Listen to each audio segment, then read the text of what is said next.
This is Carl Moore talking management for the Globe and Mail. Today I'm delighted to speak to Tarun Khanna, who's a professor at the Harvard Business School. Good evening, Tarun. Good evening, Carl. Tarun, when you look at the role of business in North America, we see it in Europe, balance with government, there's very specific, but when we look at the emerging world, the role of business is a bit different.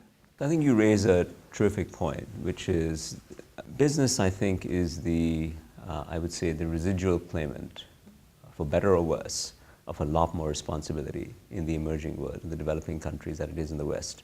And a simple way to say that is to recall the debates that we have every day in our newspapers that say this is the purview of the government and this is not what private sector ought to be doing. And you can have a legitimate discussion of, I ought not to get into the public provision of this particular good and service because it's not going to benefit my shareholders, so somebody else ought to be doing it, and that's why I pay my taxes, and so on and so forth. But what happens if you are in a world where there is no government, as an extreme situation? Well,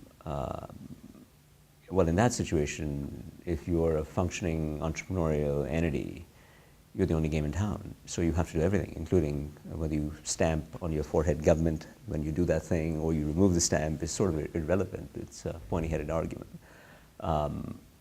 That, of course, is literally the case in many so-called failed states and near-failed states. But I think you don't have to go very far. You can take my own country of India, where the government is, and I'm proud to say, a democratically elected government and tries to do the right thing. But is limited in its capacity to deliver the public goods that it's constitutionally mandated to provide. And what happens is that the private provision of public services becomes part of the responsibility of every corporation.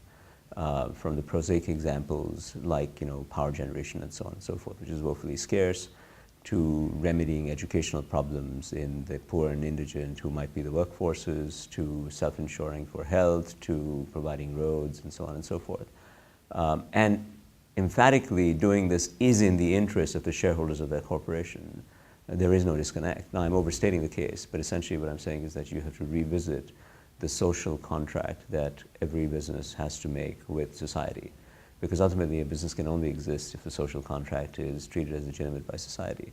And if they decide that corporations are doing things that are only in their interest but not in society's interest, and all bets are off, as you see over and over again.